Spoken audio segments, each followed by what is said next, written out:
Bang, soal kasus Peggy atau Pina, kasus pembunuhan masih banyak bertanya-tanya Bang, dan para kuasa dari salah satu tersangka atau diduga tersangka itu Peggy dan Sakatata yo para tabas sudah datang ke Mabes Polri Mabes Polri untuk membahas soal mengadukan ya. mengadukan. Gimana Bang tanggapannya?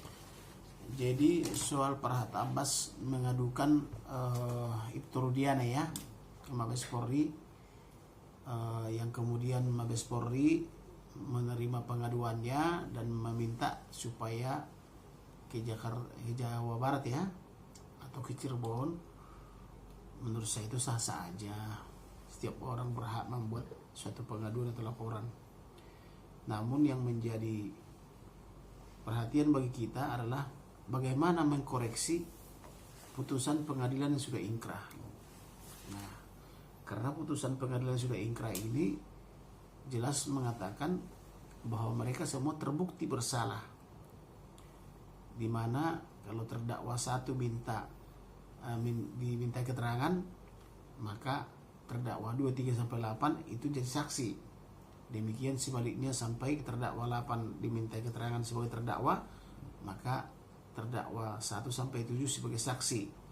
Nah, kemudian mengenai saksi-saksi yang dari luar, katakanlah Pak RT, kemudian orang yang menginap di rumahnya, kemudian itu juga memberikan keterangan.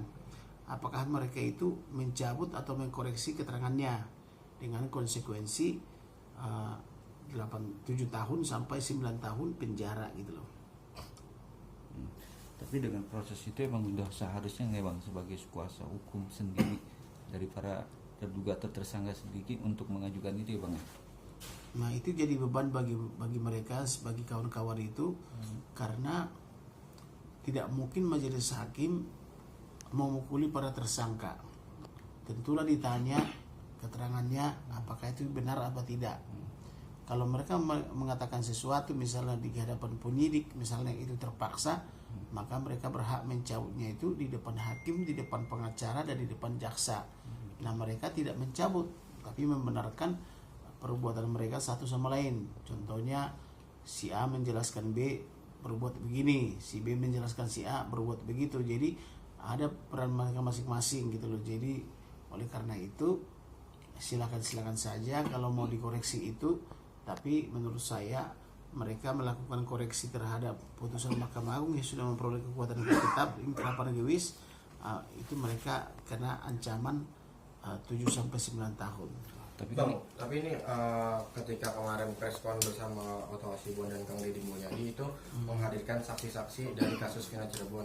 9 dari saksi tersebut bersama terpidana itu mengatakan bahwa mereka berada di rumah Pak RT nginap sambil minum-minum ciu pada saat jam malam kejadian pembunuhan tersebut. Namun Pak RT-nya sendiri mengatakan keterangan yang sebaliknya bahwa 9 orang tersebut tidak berada di rumah Pak RT.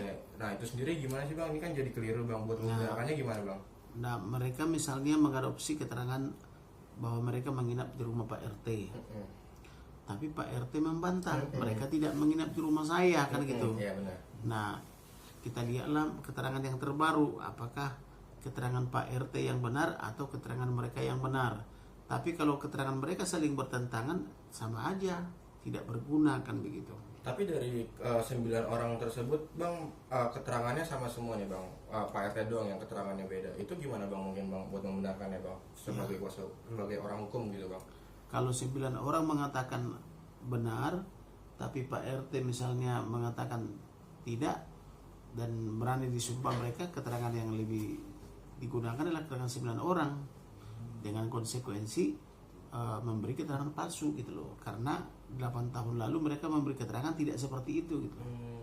Berarti kalau seperti itu Bang, Pak RT-nya dong yang salah Bang atas keterangan palsu. Karena kan ini 9 orang pengakuannya sama semua gitu Bang, dan pengen diajukan peninjauan kembali Bang. Gimana Bang? Iya, kalau misalnya Pak RT misalnya tidak tahu mereka nginap di rumahnya, apakah Pak RT itu tidak di rumah atau bagaimana? Jadi biarlah penyidik membuat mereka itu supaya keterangannya sinkron. terkait ini juga nih bang, bahwa enam terpidana ini nih kesulitan bang buat bertemu kuasa hukum dari DPN Pradi. Akhirnya DPN Pradi ini mengajukan atensi ke Dirjen Permasyarakatan, Kemenkumham dan Komnas HAM. Apakah secara SOP itu bang emang nggak boleh buat bertemu atau gimana bang? Boleh bertemu, sampai sekarang juga tidak ada larangan bertemu dengan narapidana gitu ya, apalagi sudah divonis. Orang ketemu tersangka, terdakwa aja kita ketemu setiap hari kok. Jadi hanya kadang pengacara itu ada yang membuat seperti bertamu gitu loh, padahal malam hari juga kadang boleh. Kita malam hari jam 12 pernah ngantar terdakwa ke lembaga pemasyarakatan atau ke lapas tertentu gitu loh. Jadi khusus pengacara, jaksa dan polisi itu boleh gitu. Tapi tadi kenapa itu ya bang, tim dari DPN Pradi itu justru malah mengatakan bahwa bukan kesulitan, dia tidak diberikan akses untuk ketemu terpidana tersebut bang. Kalau ada surat kuasanya bahwa dia adalah pengacara, bisa menunjukkan berita acara sumpah dan ada surat keterangan yang diperlukan untuk itu, saya rasa semua pasti memberikan izin. Baik itu dari lapas atau siapapun namanya, itu pasti diberikan. Karena saya belum pernah ditolak untuk bertemu dengan klien saya. Jadi saya mengatakan sesuai prosedur. Hanya saja kalau malam hari itu tergantung pemahaman daripada petugas lapas itu. Ada yang dengan senang hati menerima kita, ada juga yang bilang besok udah datang lagi om, begitu loh. Tapi ada undang-undangnya nggak sih bang yang apa ya, ketika kita tidak diperbolehkan itu dia melanggar hukum gitu, artinya bisa kenakan sanksi atau kenakan sanksi atau apa gitu. Itu bisa dikenakan sanksi karena kita kan advokat sama polisi sama jaksa itu setiap hari harus bisa ketemu. Jadi yang penting ada surat kuasanya, kemudian dibawa dengan basnya dan kartu advokat, dan kemudian dia tidak semata-mata ketemu tersangka tapi tanpa surat kuasa.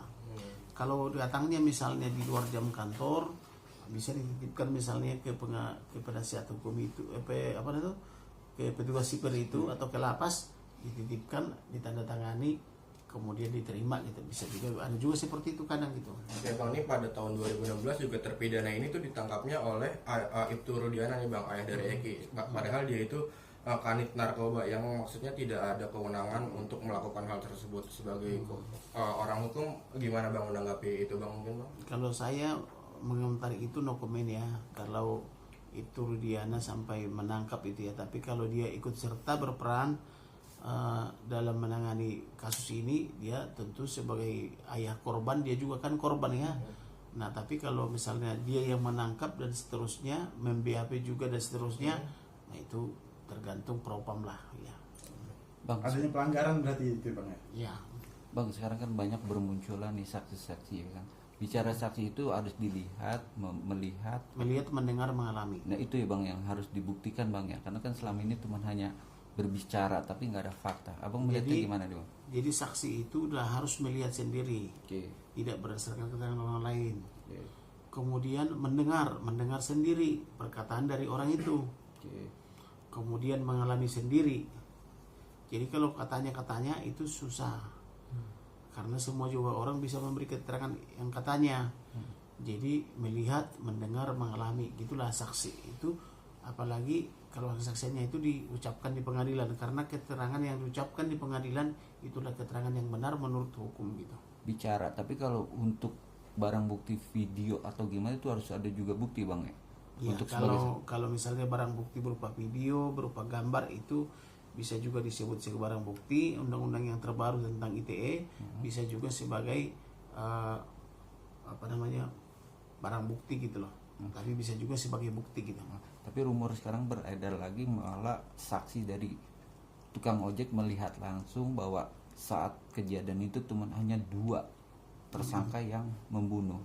Ya kan, itu juga harus ada pembuktian ya bang, bukan hanya omongan. Nah kalau tukang ojek mengatakan begitu, dia melihat, ya sebaiknya tukang ojek itu bersaksi ke hadapan polisi, tidak bersaksi kepada masyarakat umum gitu loh. Jadi kalau misalnya ada mau koreksi misalnya atas 8 terpidana itu silakan boleh saja memberi keterangan, tetapi keterangannya itu kepada penyidik. Nah, penyidik dan nanti yang menseleksi mereka keterangannya itu apakah didapat langsung atau katanya kan gitu. Oke.